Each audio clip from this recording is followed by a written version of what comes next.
আদমের দেহের ভিতরে আত্মা দিলেন এবং আল্লাহ আদমকে বললেন, আদম, ওই যে দূরে ফেরেশতারা বসে আছে ওদেরকে গিয়ে বলো আসসালামু আলাইকুম। জান্নাতের ভিতরে আদম নবী ফেরেশতাদেরকে গিয়ে বললেন আসসালামু আলাইকুম। ফেরেশতারা পাল্টা জবাবে বলেছিলেন ওয়ালাইকুম আসসালাম রাহমাতুল্লাহ। এই সালামটা আদম নবী আর ফেরেশতাদের মধ্যে সীমাবদ্ধ ছিল না। পৃথিবীতে যত সন্তান জন্মগ্রহণ করবে তারা যেন একে অপরকে এই সালামটি দেয়। তাই এতগুলো জ্ঞানী গুণী বুদ্ধিজীবী মানুষ, আপনারা হলেন আদমের সন্তান। আমি হতভাগা আব্দুল্লাহিল মারুফ হলাম আদমের সন্তান। আদমের সন্তান হিসাবে নবীর এই হাদিসটাকে আমল করতে গিয়ে আপনাদেরকে আমি সালাম দিয়েছি। সুবহানাল্লাহ একবার বলা যাবে? আরেকটা দলিল 18 নম্বর পারার 12 নম্বর পৃষ্ঠা প্রথম নাম্বার লাইন, সূরার নাম সূরা নূর, আল কোরআন। ইয়া আইয়ুহাল্লাযীনা আমানু লা তাদখুলু বুয়ুতান গায়রা বুয়ুতিকুম হাত্তা তাস্তানিসু ওয়া তুসাল্লিমু আলা আহলিহা। হে ঈমানদার বান্দাগণ, তোমার বাড়ি হোক বা অন্যের বাড়ি হোক, বিনা অনুমতিতে প্রবেশ করবে না। বাড়িতে প্রবেশ করার অনুমতি দেওয়া হলে সালাম দিয়েই প্রবেশ করবে। বিশ্বনবী মুহাম্মদ সাল্লাল্লাহু আলাইহি ওয়াসাল্লাম যখন বাড়িতে প্রবেশ করতেন বাড়িওয়ালাদেরকে সালাম দিয়েই প্রবেশ করতেন। বাড়ি থেকে যখন বেরোতেন সালাম দিয়েই বেরোতেন। পেছনে একটা হাদিস, মিশকাত শরীফ কিতাবুল আদাব বাবুস সালাম আল ফাসলুস সানি, রাবীর নাম আব্দুল্লাহ ইবনে উমর রাদিয়াল্লাহু তাআলা আনহু। সুইলান নবী সাল্লাল্লাহু আলাইহি ওয়াসাল্লাম, নবীকে জিজ্ঞাসা করা হলো আইয়ুল ইসলামে খৈরুন ইয়া রাসূলুল্লাহ, ইসলামের উত্তম কাজগুলো কি কি? নবীজি তৎক্ষণাৎ বললেন দুটি। ক্বালা তুতিমুত তুআমা, ক্ষুধার্তকে খাদ্য দান করা, ওয়া তুকরিউস সালামা আলা মান আরাফতা ওয়া মান লাম তারিফ, চেনা হোক বা চেনা হোক একে অপরকে সালাম আদান প্রদান করা। তাই এতগুলো জ্ঞানী গুণী বুদ্ধিজীবী মানুষ, আপনারা আমাকে চেনেন বা না চেনেন, আমি হতভাগা আব্দুল্লাহিল মারুফ, আপনাদের চিনি বা না চিনি, নবীর এই হাদিসটাকে আমল করতে গিয়ে আপনাদেরকে আমি সালাম দিয়েছিলাম। সুবহানাল্লাহ আবার একবার বলা যাবে? আরেকটা দলিল 18 নম্বর পারার 17 নম্বর পৃষ্ঠা 12 নম্বর লাইন, সূরার নাম সূরা নূর, আল কোরআন। ইজা দাখালতুম বুয়ুতান ফাসাল্লিমু আলা আনফুসিকুম, আল্লাহ বলেন তোমরা যখন বাড়িতে প্রবেশ করবে বাড়িওয়ালাদেরকে সালাম দেবে। পেছনে একটা হাদিস, আন জাবির রাদিয়াল্লাহু তাআলা আনহু قال قال رسول الله صلى الله عليه وسلم আসসালামু ক্বাবলাল কালাম, কথা বলার আগে সালাম দাও। তাই আমি স্টেজে এসে কারোর সঙ্গে কোনো কথা না বলে নবীর এই হাদিসটাকে আমল করতে গিয়ে আপনাদেরকে আমি সালাম দিয়েছিলাম। সুবহানাল্লাহ আবার একবার বলা যাবে? রব্বি আউযু বিকা মিন হামাযাতিশ শায়াতিন ওয়া আউযু বিকা রব্বি আন ইয়াহদুরুন, ইন্নাহু মিন সুলাইমানা ওয়া ইন্নাহু বিসমিল্লাহির রাহমানির রহিম, আমানতু বিল্লাহি সাদাকাল্লাহুল মাওলানাল আযীম। আলহামদুলিল্লাহ, আলহামদুলিল্লাহি ওয়া কাফা ওয়া সালামুন আলা ইবাদিহিল্লাযীনা ইসতাফা, আম্মা বা'দ, ফাকাদ ক্বালা আল্লাহু তাআলা ফি কালামিল মাজিদ ওয়াল ফুরকানিল হামিদ, আউযু বিল্লাহি মিনাশ শাইতানির রাজীম, বিসমিল্লাহির রহমানির রহিম। ওয়া নাযালনা আলাইকাল কিতাবা তিবয়ানাল লিকুল্লি শাইইন ওয়া হুদাম ওয়া রাহমাতাম ওয়া বুশরা লিল মুসলিমিন। কোরআনের এই আয়াতটি 14 নম্বর পারার 16 নম্বর পৃষ্ঠা 4 নম্বর লাইনে, সূরার নাম সূরা নাহলের 89 নম্বর আয়াতে আল্লাহ বলেন, নবী তোমার উপরে আমি এই কোরআন অবতীর্ণ করেছি। পৃথিবীর সমস্ত জিনিসের বর্ণনা এই কোরআনের ভিতরে ডাইরেক্ট ইনডাইরেক্ট দলিল সহ আমি আল্লাহ পাঠিয়ে দিয়েছি। আপনারা আজকের কোরআন থেকে কি নেবেন বলুন? ভৌত বিজ্ঞান নেবেন? কোরআনে আছে। জীবন বিজ্ঞান নেবেন? কোরআনে আছে। জিওগ্রাফি নেবেন? কোরআনে আছে। কি নেবেন? আর্থ লাইফ, আফটার লাইফ, রাজনৈতিক জীবন, পারিবারিক জীবন, সাংসারিক জীবন, অর্থনৈতিক জীবন, সামাজিক জীবন, সবই রয়েছে কোরআনের ভিতরে। আমরা কোরআনটাকে বুঝি না, পড়ি না, পিছিয়ে পড়ে আছি। আর একটা রেফারেন্স দিচ্ছি আপনাদেরকে, 15 নম্বর পারার 18 নম্বর পৃষ্ঠা 14 নম্বর লাইন, সূরার নাম সূরা কাহফে আল্লাহ পাক বলছেন, ওয়ালাকাদ সাররাফনা ফি হাযাল কুরআন লিন-নাস মিন কুল্লি মাসাল ওয়া কানাল ইনসানু আকসারা শাইইন জাদালা। এর বাংলা মানে কি? আল্লাহ বলছেন, আমি এই কোরআনের ভিতরে পৃথিবীর সমস্ত জিনিসের বর্ণনা উদাহরণ সহ মানুষের জন্য বলে দিয়েছি। ওয়া কানাল ইনসানু আকসারা শাইইন জাদালা, বেশিরভাগ মানুষ এই কোরআন বোঝে না, না বুঝে নিজেদের মধ্যে মারামারি ঝগড়ায় লিপ্ত হয়। ঠিক না বেঠিক? আমার বাপেরা, আমি কোনোদিন এখানে এসেছি বলে মনে হয় না, তবে আমি আপনাদেরকে অনুরোধ করছি, প্লিজ অ্যাটেনশন, একটু আলোচনাটা গুরুত্ব দিয়ে শুনুন, টু দি পয়েন্টের উপরে আলোচনাটা করার সুযোগ আমাকে দিন। وقال الله تعالى في كلام المجيد والفرقان الحميد إن الله وملائكته يصلون على النبي يا أيها الذين آمنوا صلوا عليه وسلموا تسليما। দরুদ শরীফ, اللهم صل على سيدنا مولانا محمد وعلى آل سيدنا مولانا محمد। বাপেরা, দরুদ শরীফ যখন পড়বেন, আল্লাহুম্মা সাল্লি আলা সাইয়্যিদিনা মাওলানা মুহাম্মদ, ওয়ালা আলে বলবেন না। ওয়ালা আলে বলে কোনো শব্দ নাই। ওয়ালা আলে বললে নফির মানে হবে, নেগেটিভের মানে হবে, নাবাচকের মানে হবে, উল্টে গোনা হবে। আচ্ছা, এটা কি? ও আলা আলী, ও আলা আলী। আলাটা হলো ইংরেজিতে বলে প্রিপোজিশন, বাংলায় বলে অব্যয়, আরবিতে বলে হরফে জাররা। জলসা কেন দেন আপনারা? জলসা দেবার উদ্দেশ্য হলো তিনটে। এক নাম্বার, অজানাকে জানা। কি বললাম? অজানাকে জানা। কি অজানা জানা? একটু ধৈর্যের পরিচয় দিন, এখানেই বুঝতে পারবেন কিছু ইনশাআল্লাহ। 2 নাম্বার, ভুল সংশোধন করা। কি বললাম বাবা? কি ভুল সংশোধন হবে? একটু ধৈর্যের পরিচয় দিন। 3 নাম্বার হলো কিছু পরামর্শ নিয়ে নেওয়া। কি পরামর্শ দেব? আমি নিজের থেকে কোনো পরামর্শ আপনাদের সঙ্গে শেয়ার করব না।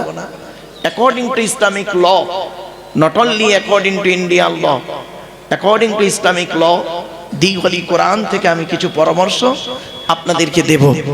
আর বিশ্বনবী মুহাম্মদ সাল্লাল্লাহু আলাইহি ওয়াসাল্লামের হাদি মুখস্থৃত বাণী, হাদিস থেকে কিছু কথা আপনাদেরকে আমি পরামর্শ দেব। এই কোরআন আর হাদিস মোতাবেক যদি আমি আপনি পৃথিবীতে চলতে পারি, আশা করি শান্তিতে থাকতে পারবো, ইনশাআল্লাহ পরকালে জান্নাত পাবো। এই 3টে কারণে জলসা দেওয়া হয়। কিন্তু দুঃখের বিষয় কি জানেন বাবা? এই 3টে জিনিসই জলসাতে পূরণ হয় না, বড় কষ্ট লাগে। তাই আজ আমি আপনাদের কাছে আলোচনার শুরুতেই আমি কয়েকটা কথা একটু বলে নিচ্ছি। দরুদ শরীফ যখনই পড়বেন, আল্লাহুম্মা সাল্লি আলা সাইয়্যিদিনা মাওলানা মুহাম্মদ ওয়া আলা আলী। কি বললাম বাবা? ওয়া আলা আলী, ওয়ালা আলী নয়, মারাত্মক বড় ভুল।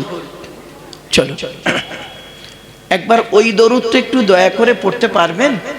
যে দরুদটা আমরা নামাজের মধ্যে পড়ি, একটু দয়া করে পড়ুন না বাবা। আল্লাহুম্মা সাল্লি আলা মুহাম্মাদিন ওয়া আলা আলি মুহাম্মাদ কামা সাল্লাইতা আলা ইব্রাহিম ওয়া আলা আলি ইব্রাহিম ইন্নাকা হামিদুম মাজিদ। আল্লাহুম্মা বারিক আলা মুহাম্মাদ ওয়া আলা আলি মুহাম্মাদ কামা বারাকতা আলা ইব্রাহিম ওয়া আলা আলি ইব্রাহিম ইন্নাকা হামিদুম মাজিদ। এখন প্রশ্ন হলো, আপনি দরুদ পড়লেন কেন? চলো, কোরআন কি বলে, হাদিস কি বলে? কোরআনের কোথায় লেখা আছে? 22 নম্বর পারার 5 নম্বর পৃষ্ঠা 6 নম্বর লাইন, সূরার নাম সূরা আহজাব, আয়াত নম্বর 56, আল কোরআন।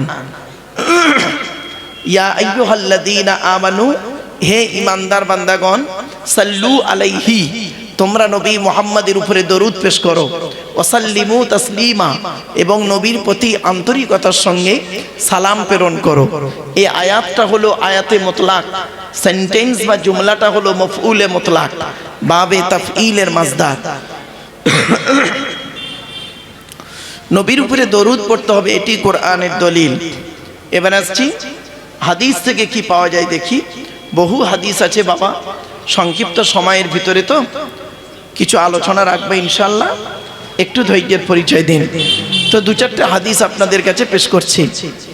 আল্লাহর নবী বলেন, মান সাল্লা আলাইয়া ওয়াহিদাতান সাল্লাল্লাহু আলাইহি আশারা, যে ব্যক্তি আমার উপরে একবার দরুদ শরীফ পড়বে, আল্লাহ রাব্বুল আলামিন তার নামায় আমলনামায় 10টা নেকি লিখে দেবে। আরেকটা হাদিস, মান সাল্লা আলাইহি আশরান ফি আউয়ালিন নাহারি ওয়া আশরান ফি আখিরিন নাহারি নালাতহু শাফাআতি ইয়াউমাল কিয়ামা। আল্লাহর নবী বলেন, যে ব্যক্তি দিনের শুরুতে আমার উপরে 10 বার দরুদ শরীফ পড়বে এবং দিনের শেষে আমার উপরে 10 বার দরুদ শরীফ পড়বে, ওই ব্যক্তির শাফাআত সুপারিশ কিয়ামতের মাঠে আল্লাহ আমার সঙ্গে তার খুবই নিকটবর্তী করে দেবে। আরেকটা হাদিস। আচ্ছা বাপেরা, একটা আখিরি দোয়া হবে তো, বলুন না বাবা, দোয়া হবে। আচ্ছা এই দোয়াটা আল্লাহর দরবারে কবুল হবে কি করে বুঝবেন? আল্লাহর নবী বলছেন, শুনে নিন, ইন্নাদ দুআ মাওকুফুম বাইনাস সামাই ওয়াল আরদি লা ইয়াসআদু মিনহু শাইউন হাত্তা তুসাল্লি আলা নবিকা। আল্লাহর নবী বলেন, নিশ্চয়ই দোয়া অবস্থান করে আসমান আর জমিনের মধ্যবর্তী জায়গায়। ওই দোয়াকে উপরেও নিয়ে যেতে পারে না, নিচেও নামাতেও পারে না। হাত্তা তুসাল্লি আলা নবিকা, যতক্ষণ পর্যন্ত তোমরা নবীর উপরে দরুদ পাঠ না করে দোয়া চাও। সুতরাং নবীর উপরে দরুদ পড়ে দোয়া চাইলে ওই দোয়া আল্লাহর দরবারে কবুল হয়। জোরে বলে। লাস্ট হাদিস, অনেক হাদিস আছে বাবা, এই লাস্ট হাদিস। আচ্ছা আমরা সবাই জান্নাতের আশা করি তো? হ্যাঁ, বাহ। আচ্ছা জান্নাত কার আশা করে? মারাত্মক আলোচনা। আল্লাহর নবী সাহাবীদের বললেন, তোমরা জান্নাতের আশা করো? সাহাবীরা বললেন, ইয়া রাসূলুল্লাহ, জান্নাতের আশা আমরা প্রত্যেকেই করি। তখন নবীজি ঘুরিয়ে বললেন, জান্নাত কার আশা করে? তখন সাহাবীরা পুরো চুপ। নবীজি বললেন, শোনো, ইন্নাল জান্নাতা তাশতাকু ইলা খামসাতি নাফার, জান্নাত 5 শ্রেণীর মানুষের জন্য আশা করে। কয় শ্রেণীর মানুষ? 5 শ্রেণীর মানুষের জন্য জান্নাত আশা করে। আমার বাপেরা একটু ফলো করুন। 1 নাম্বার, তালিয়াল কোরআন, প্রত্যহ কোরআন তেলাওয়াতকারী মানুষের জন্য জান্নাত আশা করে। 2 নাম্বার, ওয়া হাফিজিল লিসান, এই জবানকে হেফাজতকারী মানুষের জন্য জান্নাত আশা করে। 3 নাম্বার, অমুতইমিল জিআন, ক্ষুধার্তকে খাদ্য দানকারী মানুষের জন্য জান্নাত আশা করে। 4 নাম্বার, অমুকসিল উরিয়ান, বস্ত্রহীনকে বস্ত্র দানকারী মানুষের জন্য জান্নাত আশা করে। 5 নাম্বার, ওমান সাল্লা আলা হাবিবির রহমান, যে ব্যক্তি নবীর উপরে বেশি বেশি করে দরুদ পাঠ করে ওই লোকটার জন্য জান্নাত আশা করে। তাহলে আমি একবার দরুদ শরীফ পড়িয়েছি, পেছনে কোরআনের আয়াত হাদিসও দিয়েছি। বাবা দরুদ শরীফ পড়তে কোনোদিন কৃপণতা করবেন না। চলো, दीन मिला ईमान मिला, पढ़ने के लिए कुरान मिला, जो कुछ देने का था सब कुछ दिलवा दिया कमली वाले ने, कलमा तय्यबा ला इलाहा इल्लल्लाह, ला इलाहा इल्लल्लाह, ला इलाहा इल्लल्लाह मुहम्मदुर रसूलुल्लाह सल्लल्लाहु अलैहि वसल्लम। अच्छा আমি এই কালেমা তয়্যিবাটা পড়তে গিয়ে ঠিক বাচ্চাদের মতো পড়লাম না? বাচ্চাদের মতো পড়লাম না? লা ইলাহা ইল্লাল্লাহ বললাম না? কেন? কারণটা কি শুনে নিন। কালেমা পড়তে গিয়ে আমরা একটা ভুল করি। কি ভুল? এই দেখেন, আপনাদের এলাকায় ওই ছোলা কতম বা কলমাখানি বলে একটা জিনিস আছে, ওটা হয়? হ্যাঁ, এই দেখেন, রাগ করবেন না কেউ।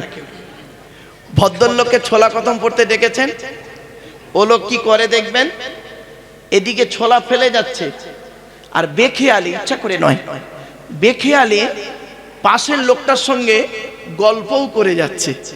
এদিকে অলরেডি পড়ে যাচ্ছে। কি রে, তুই ভালো আছিস? তোর বউ ভালো আছে? SIR ফর্ম ফিল আপ করেছিস? 2002 তোর বাপের নাম আছে, তোর নাম আছে? এদিকে কিন্তু অলরেডি পড়ে যাচ্ছে। যখন অনেকটা ছোলা জমা হয়ে যায় তখন লোকটা কি করে জানেন? ফর্মালিটি মেনটেন করতে গিয়ে তাড়াহুড়ো করে কি বলে শুনবেন? লা ইলাহা ইল্লাল্লাহর জায়গায় তাড়াহুড়ো করে কি বলে শুনবেন? এই দেখুন, লা ইলাহা ইল্লাল্লাহ, লা ইলাহা ইল্লাল্লাহ, লা ইলাহা ইল্লাল্লাহ, লা ইলাহা ইল্লাল্লাহ, লা ইলাহা ইল্লাল্লাহ, লা ইলাহা ইল্লাল্লাহ, লা ইলাহা ইল্লাল্লাহ। ঠিক না বেটি? চলো, লা ইলাহা ইল্লাল্লাহ মানে কি আর লা ইলাহা ইল্লাল্লাহ মানেটা কি, এই দুটোর মানেটা একটু দয়া করে শুনে যান। লা ইলাহা ইল্লাল্লাহ লয়াকারে টান দেবেন। লা ইলাহা ইল্লাল্লাহ মানে হচ্ছে no god without Allah and Muhammad prophet of Allah, peace be upon him shed. লা ইলাহা ইল্লাল্লাহ মানে হচ্ছে আল্লাহ ছাড়া কোনো মাবুদ নেই। আর আপনি তাড়াহুড়ো করে যদি বলেন লা ইলাহা ইল্লাল্লাহ, লামটা তখন তাকিদের মানে হবে, মানে দাঁড়াবে কি শুনবেন? অবশ্যই আল্লাহ ছাড়া মাবুদ আছে। নাউজুবিল্লাহ বলো। লোকের বাপের ছোলা খতম পড়তে গিয়ে তার বাড়িতে খেয়ে তার গোষ্ঠী শুদ্ধ জাহান্নামায় ঢুকিয়ে চাচা আমার বাড়ি আসছে। বাবা, তাড়াহুড়ো করে ভুল করার থেকে দেরিতে ঠিক করাটাই ভালো। ঠিক না বেঠিক? 2 মিনিট দেরি হোক, সঠিকটা হোক। তাড়াহুড়ো করে ভুল করার থেকে দেরিতে ঠিক করাটাই ভালো। এজন্য অনুরোধ করে যাচ্ছি, লা ইলাহা ইল্লাল্লাহ বলবেন, তাড়াহুড়ো করে লা ইলাহা ইল্লাল্লাহ বলে ঈমান নষ্ট করবেন না। আচ্ছা, আমরা এই লা ইলাহা ইল্লাল্লাহ বারে বারে বলার নামকে আমরা কি বলি? জিকির, তাই তো বাবা? বলেন একটু কথা বলেন। জিকির বলি। মনে রাখবেন, শুধু এই লা ইলাহা ইল্লাল্লাহ বারে বারে বলার নাম শুধু জিকির নয়। জিকির শব্দের অনেক অর্থ হয়। আমি 2-4টে অর্থ আপনাদেরকে বলি, একটু দয়া করে শোনেন তো। সবই জিকির। 1 নাম্বার, জিকির মানে হলো কোরআন। কি বললাম বাবা? জিকির মানে কোরআন। দলিলটা কোথায় আছে? 14 নম্বর পারার 1 নম্বর পৃষ্ঠা 8 নম্বর লাইন, সূরার নাম সূরা হিজরের 9 নম্বর আয়াত। আল্লাহ নিজেই বলছেন, ইন্না নাহনু নাযালনা যিকরা ওয়া ইন্না লাহু লাহাফিজুন। আল্লাহ বলছেন, আমি আল্লাহ জিকির নাজিল করেছি, তার মানে আমি আল্লাহ কোরআন নাজিল করেছি। ওয়া ইন্না লাহু লাহাফিজুন, ওই জিকিরকে হিফাজত করার মালিক হলাম আমি আল্লাহ, তার মানে এই কোরআনকে হিফাজত করার মালিক হলাম আমি আল্লাহ। এখানে জিকির মানে লা ইলাহা ইল্লাল্লাহ বলা নয় বাবা, জিকির মানে হলো কোরআন। 2 নাম্বার, জিকির মানে হলো উপদেশ। কি বললাম? উপদেশ। দলিল কোরআনে আছে, ফাযাক্কির বিল কুরআনি মান ইয়াখাফু ঈদ। 26 নম্বর পারার 19 নম্বর পৃষ্ঠার 12 নম্বর লাইন, সূরার নাম সূরা কফের 45 নম্বর আয়াত। আল্লাহ বলছেন, নবী মানুষদেরকে উপদেশ দান করো। কিসের মাধ্যমে উপদেশ দেবে? বিল কুরআন, কোরআনের মাধ্যমে মানুষকে উপদেশ দান করো। এখানে জিকির মানে হলো উপদেশ। আরেকটা দলিল, জিকির মানে হলো স্মরণ করা বা মনে করা। কি বললাম বাবা? স্মরণ করা বা মনে করা। দলিল কোথায়?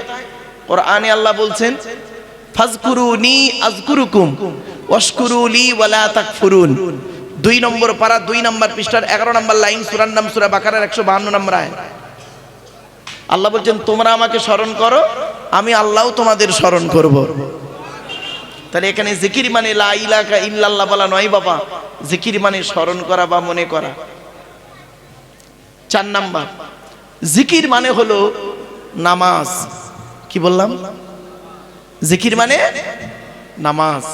দলিল কোরআনে আল্লাহ বলছেন, ইয়া আইয়ুহাল্লাযীনা আমানু ইযা নুদিয়া লিস-সালাতি মিন ইয়াউমিল জুমআতি ফাসআউ ইলা যিকরিল্লাহি ওয়া যারুল বাই'a যালিকুম খায়রুল লাকুম ইন কুনতুম তা'লামুন। 28 নম্বর পারা 13 নম্বর পৃষ্ঠা 6 নম্বর লাইন, সূরার নাম সূরা জুমার 9 নম্বর আয়াত। হে ঈমানদার বান্দাগণ, জুমার দিনে তোমাকে যখন আহ্বান করা হবে, ছুটে চলে এসো, ফাসাউ ইলা যিকিরিল্লাহ, ছুটে চলে এসো আল্লাহ জিকিরের দিকে, তার মানে আই ইলা সালাত, ছুটে চলে এসো নামাজের দিকে। এখানে জিকির মানে লা ইলাহা ইল্লাল্লাহ বলা নয় বাবা, জিকির মানে হলো নামাজ। এজন্য বলি বাবা, একটা শব্দের একটা অর্থ জেনে আলোচনা করার আগে একটা শব্দের একাধিক অর্থ হয়, সেটাকে একটু মাথায় রাখতে হবে। একটু ধৈর্যের পরিচয় দিন। আচ্ছা বাবা, এই টেনে টেনে বলছি না বলে আপনাদের অসুবিধা হচ্ছে? একটু দাঁড়ান, মালটা একটু গরম হয়ে যাক, টেনে টুনে দিচ্ছি বাবা। কারণ এখন তো টান ছাড়া লোক মনে করে বক্তা বেকার। এজন্য আপনাদেরকে আমি অনুরোধ করছি, ওয়াজ শুনুন, আওয়াজ শুনবেন না। আল্লাহর নবী যেভাবে ওয়াজ করতেন সেইভাবে ওয়াজটা শোনার চেষ্টা করুন। আল্লাহর নবী ওয়াজ করতেন কোথায় আছে? বুখারীতে আছে, মিশকাতেও আছে।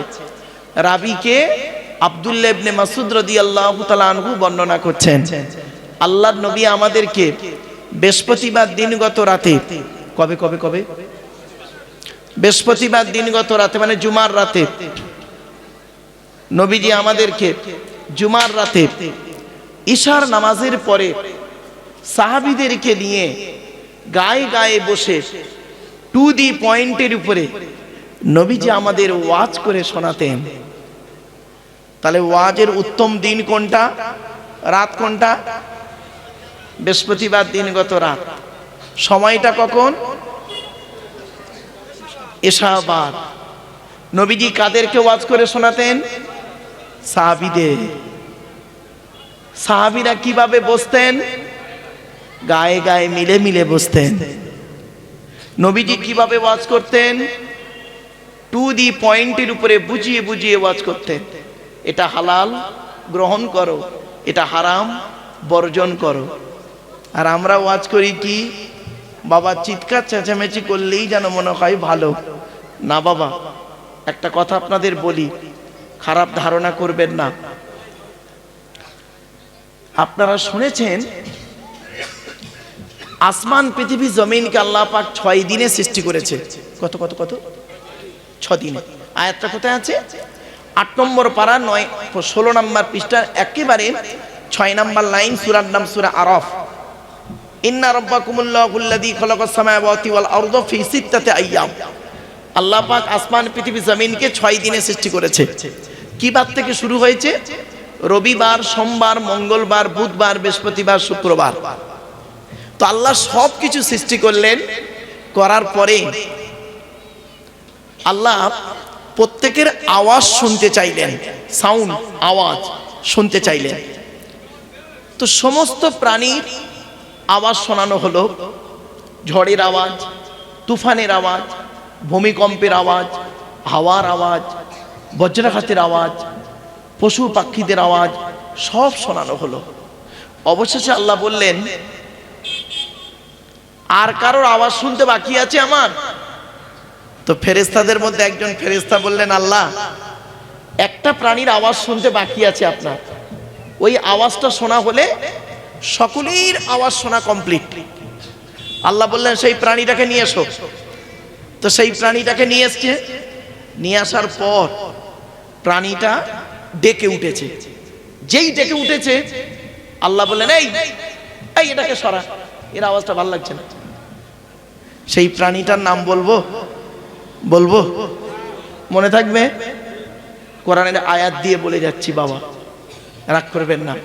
মাদ্রাসার ছেলেরা, হাফিজি মাদ্রাসা, তোমরা এখানে বসো, হাফেজের মতো হাফেজ হও বাবা, আলেমের মতো আলেম হও, অনুরোধ করে বলে যাচ্ছি। সেই প্রাণীটার নাম কি শুনুন। আল্লাহ নিজেই বলছেন, ওয়াকসিদ ফি মাশিকা ওয়াগদুদ মিন সাউতিক ইন্না আনকারাল আসওয়াতি লাসাউতুল হামির। 21 নম্বর পারা 12 নম্বর পৃষ্ঠা 2 নম্বর লাইন, প্রথম নম্বর লাইন, সূরার নাম সূরা লুকমান। সেই প্রাণীটার নাম হলো গাধা। গাধা কি বললাম? গাধা। গাধার মতো চিৎকার চেঁচেমেচি করে কথা বলাকে আল্লাহ অত্যন্ত ঘৃণা করেন। এই জন্য প্রত্যেক নবীর ভাষা হলো চিৎকার চেঁচামেচি করে নয়, ওয়াকানা বাইনা জালিকা কওয়ামা, মধ্যবর্তী পন্থা অবলম্বন করাটাই হলো সর্বোৎকৃষ্ট পন্থা। তাই আমি আপনাদেরকে রিকোয়েস্ট করছি, একটু ধৈর্যের পরিচয় দিন বাপেরা, একটু ধৈর্যের পরিচয় দিন। 5 নাম্বার, জিকির মানে হলো, জিকির মানে হলো চিন্তা করা, গবেষণা করা। কি বললাম বাবা? চিন্তা করা বা গবেষণা করা। দলিলটা কোথায় আছে? 4 নম্বর পারার 14 নম্বর পৃষ্ঠার একেবারে 9 নম্বর লাইন, সূরার নাম সূরা আলে ইমরানের 191 নম্বর আয়াত। আল্লাহ বলছেন, আল্লাযীনা ইয়াযকুরুনাল্লাহা কিয়ামান ওয়া কুউদান ওয়া আলা জুনুবিহিম ওয়া ইয়াতাফাক্কারুনা ফি খালকিস সামাওয়াতি ওয়াল আরদ। আল্লাহ বলছেন, তোমরা আমাকে স্মরণ করো দাঁড়িয়ে, বসে, শুয়ে। আর কি করবে? আমার সৃষ্টি জগৎ নিয়ে গবেষণা করো, ফিকির করো, চিন্তা করো। আল্লাহ আসমান, পৃথিবী, জমিন কিভাবে সৃষ্টি করলেন এটাকে নিয়ে একটু চিন্তা করুন। চন্দ্র, সূর্য, নক্ষত্র, নিহারিকা, গ্যালাক্সি কিভাবে তৈরি হলো, এই গবেষণা আমাদের মধ্যে নেই। আমাদের মধ্যে গবেষণা নেই। বড় আফসোস, বড় আফসোস। আল্লাহ পাক কোরআনে বললেন, আল্লাহু আখরাজাকুম মিন বুতুনি উম্মাহাতিকুম লা তা'লামুনা শাইয়্যা ওয়া জাআলা লাকুমুস সামআ ওয়াল আবসারা ওয়াল আফইদা লাআল্লাকুম তাশকুরুন। 14 নম্বর পারা 14 নম্বর পৃষ্ঠা 12 নম্বর লাইন, সূরার নাম সূরা নাহাল। আমি আল্লাহ তোদেরকে তোদের মায়ের পেটের ভিতর থেকে বের করেছি। লা তা'লামুনা শাইয়্যা, পৃথিবীর কোনো ভাষাই তুই জানতে না। ওয়া জাআলা লাকুমুস সামআ, শোনার জন্য কর্ণ দান করেছি। ওয়াল আবসারা, দেখার জন্য চোখ দান করেছি। ওয়াল আফইদা, বোঝার জন্য হৃদয় দান করেছি। সবই আল্লাহ দিয়েছে, আমরা কিন্তু গবেষণা করিনি। ছোট্ট একটা উদাহরণ দিচ্ছি। আমরা সবাই বাঙালি মানুষ। এখন যদি আমরা আমেরিকায় যেতে চাই, আমেরিকার ভাষা হলো ইংলিশ, আমরা জানি না। এখন আমেরিকা ঘুরতে গেলে আমাদের দুটো জিনিস লাগবে। অচেনা দেশে গেলে সেই দেশের দুটো জিনিস লাগবে আমাদের। কি? সেই দেশের একটা গাইড বুক আর সেই দেশের একটা গাইডার। ঠিক না বেটি? গাইড বুক আর গাইডার। তো আল্লাহ বলছে, মায়ের পেটের ভিতর থেকে তোকে পৃথিবীর মুখ দেখিয়েছি, একা একা পাঠাইনি, আমি দুটো জিনিস দিয়ে পাঠিয়েছি, একটা গাইড বুক, একটা গাইডার। গাইড বুকটার নাম হলো দি হলি কোরআন, আর গাইডারটার নাম হলো মুহাম্মদ সাল্লাল্লাহু আলাইহি সাল্লাম। সুতরাং গাইড বুকটাকে ফলো করুন, গাইডারটাকে ফলো করুন। আমরা গাইড বুকটাও খুলিনি আর গাইডারটাকেও ফলো করিনি, তৃতীয় কোনো ব্যক্তির অনুসরণ করেছি, সমস্যা পেকে গেছে। কি ভাবলেন? চলুন আগিয়ে যাই, একটা একটা করে বলার সুযোগ দিন। আপনাদের হাতে 2-2.5 ঘন্টা সময় হবে? হবে ইনশাআল্লাহ। ঠিক আছে, ডিস্টার্ব করবেন না বাবা, আমি অনুরোধ করছি। চলুন। কম্পিউটার শিখতে গেলে দুটো জিনিস লাগে। কম্পিউটার শিখতে গেলে দুটো জিনিস লাগে, একটা হলো থিওরি আর একটা হলো প্র্যাকটিক্যাল। কি বললাম বাবা? থিওরি আর প্র্যাকটিক্যাল। তো ইসলামে দুটো জিনিস আছে, থিওরি, প্র্যাকটিক্যাল। ইসলামে থিওরিটার নাম হলো কোরআন আর প্র্যাকটিক্যালটার নাম হলো মুহাম্মদ সাল্লাল্লাহু আলাইহি সাল্লাম। কোরআনে বলা আছে নামাজ পড়ো, আকিমুস সালাত। কিভাবে করবেন? মুহাম্মদ সাল্লাল্লাহু আলাইহি ওয়াসাল্লাম প্র্যাকটিক্যাল করে দেখিয়ে গেলেন। কোরআনে বলা আছে রোজা করো, কিভাবে করবেন? প্র্যাকটিক্যাল করে মুহাম্মদ সাল্লাল্লাহু আলাইহি ওয়াসাল্লাম দেখিয়ে গেলেন। কোরআনে বলা হয়েছে ওযু করো, কিভাবে করবেন? প্র্যাকটিক্যাল করে দেখিয়ে গেলেন মুহাম্মদ সাল্লাল্লাহু আলাইহি ওয়াসাল্লাম। আমরা থিওরিটাকেও ফলো করিনি, প্র্যাকটিক্যালটাকেও গুরুত্ব দিইনি, যার জন্য সমস্যায় পড়ে গেছি। এই জন্য মুহাম্মদ সাল্লাল্লাহু আলাইহি ওয়াসাল্লাম পৃথিবী ছাড়ার আগে বলেছিলেন, তারাকতু ফীকুম আমরাইনি লাম তাদিল্লু মা তামাসসাকতুম বিহিমা কিতাবাল্লাহ ওয়া সুন্নাত রাসূলিহি। আমি মুহাম্মদ তোদের ছেড়ে চলে যাচ্ছি, যাবার সময় দুটো জিনিস রেখে যাচ্ছি, এক হলো কোরআন আর দুই হলো আমার সুন্নাহ, হাদিসগুলো রেখে গেলাম। যতদিন পর্যন্ত তোরা কোরআন হাদিসকে আঁকড়ে ধরবি, ততদিন তোদের গায়ের লোম কেউ টলাতে পারবে না। আমরা কোরআনেও পড়িনি, হাদিসের গুরুত্ব দিইনি, সমস্যা পেকে গেছে। ছোট্ট একটা উদাহরণ দিচ্ছি, কেউ রেগে যাবেন না বাবা। আচ্ছা, পৃথিবীতে এখন বর্তমানে ইহুদিদের সংখ্যা বেশি না মুসলমানদের সংখ্যা বেশি? ইহুদিদের সংখ্যা খুব কম, খুব কম বাবা, ইহুদিদের সংখ্যা খুবই কম, মুসলমানদের সংখ্যা বেশি। তা ইহুদিদের সংখ্যা যদি কম হলো, তা ইহুদিরা মুসলমানদের এত মারছে কেন বলুন তো? কি সমস্যা বলুন দিনি? আরো মারবে, আরো মারবে ইহুদিরা আমাদেরকে। কতদিন মারবে শুনে নিন। ইহুদিদের একটা কিতাব আছে, কিতাবটার নাম হলো তালমুদ। কি বললাম? মনে রাখবেন, তালমুদ। ওই কিতাবে লেখা আছে, হে ইহুদিরা, হে ইহুদিরা, তোমরা মুসলমানদের সঙ্গে সেই দিন থেকে হেরে যাবে, মুসলমানদের সঙ্গে সেই দিন থেকে হেরে যাবে, পারবে না। কোন দিন? যেদিন দেখবে মুসলমানদের জুম্মার নামাজের জামাত ফজরের নামাজের জামাতের সমান হবে। সুবহানাল্লাহ বলা গেল না? আসলে আপনাদের তো মৌলবীরা তো শিখিয়ে দিয়েছে, টান দেওয়ার পরে সুবহানাল্লাহ বলতে হয়, তাই তো নাকি? ভালো কথাই সুবহানাল্লাহ বলতে হয়, এটা তো শেখানো হয়নি আপনাদেরকে। ফজরের নামাজের জামাত, এই জুম্মার নামাজের জামাত ফজরের নামাজের জামাতের সমান হবে। তার মানে যেদিন দেখবে মুসলমানরা জুম্মার নামাজে যত লোক নামাজ পড়ছে তত লোক ফজরের নামাজে হাজির হবে যেদিন, সেই দিন থেকে বুঝে নেবে আমাদের দিন শেষ, মুসলমানদের দিন শুরু।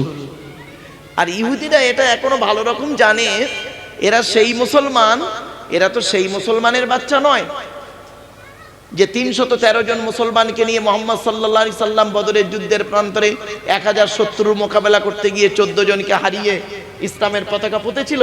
এরা তো সেই মুসলমান নয়, এরা তো টাকার মাধ্যমে বিভিন্ন কারণে ইমান ইসলামটাকে বিক্রি করতে এদের কোনো দ্বিধাবোধ লাগে না, কথার মাধ্যমে, চেয়ারের মাধ্যমে, বিভিন্ন অ্যাঙ্গেল থেকে। সুতরাং এ মুসলমান, এদেরকে লক্ষ্য কর, এদের ফজরের নামাজ জামাতটা আর জুম্মার জামাতটা এক হচ্ছে কিনা। তো দেখা গেল এরা এমন মুসলমান, এরা করে কি, জুম্মার দিনে মসজিদের 3 তালা ভর্তি করে দেয়, মসজিদের 3 তালা ভর্তি করে দেয়, আর ফজরের নামাজে ইমাম সাহেব আর গোটা 10 বুড়ো ছাড়া আর কেউ পারে না। তো ওরা বুঝেই নিয়েছে এ মুসলমানের মারলে আমাদের কোনো কষ্ট হবে না। কিছু বুঝতে পারছেন কথাগুলো? সাময়িক শুনতে একটু খারাপ লাগছে, তাই না? চলেন এবারে আসছি। জিকির মানে হলো আইন কানুন। কি বললাম? আইন কানুন, according to Islamic law, not only according to Indian law. ওমান আরাদা আন যিকরি ফাইন্না লাহু মাঈশাতান দনকা ওয়া নাহশুরুহু ইয়াওমাল কিয়ামাতি আ'মা। 16 নম্বর পারার 19 নম্বর পৃষ্ঠা 12 নম্বর লাইন, সূরার নাম সূরা তাহার 124 নম্বর আয়াত। আল্লাহ বলছেন, যে ব্যক্তি আমার আইন কানুন থেকে মুখ ফিরিয়ে নেবে, এই পৃথিবীতে একটা দিন তাকে শান্তিতে থাকতে দেব না, টেনশনে টেনশনে জীবনযাপন করাবো। হয় তার বইয়ের টেনশন দেবো, নয় শরীরের টেনশন, নয় জায়গা জমির টেনশন, নয় ব্যবসা বাণিজ্যের টেনশন, টেনশনে টেনশনে জীবনযাপন করাবো। ওয়া নাহশুরুহু ইয়াওমাল কিয়ামাতি আ'মা, আর কিয়ামতের মাঠে ওকে অন্ধ করে তুলবো। ক্বালা রাব্বি লিমা হাশারতানি আ'মা, ওই ব্যক্তি কিয়ামতের মাঠে অন্ধ অবস্থায় উঠে কি বলবে? আপনি আমাকে কেন অন্ধ করে তুলেছেন? ওয়াকাদ কুনতু বাসীরা, আমি তো দুনিয়াতে দেখতে পেতাম। আল্লাহ তখন বলবেন, ক্বালা কাযালিকা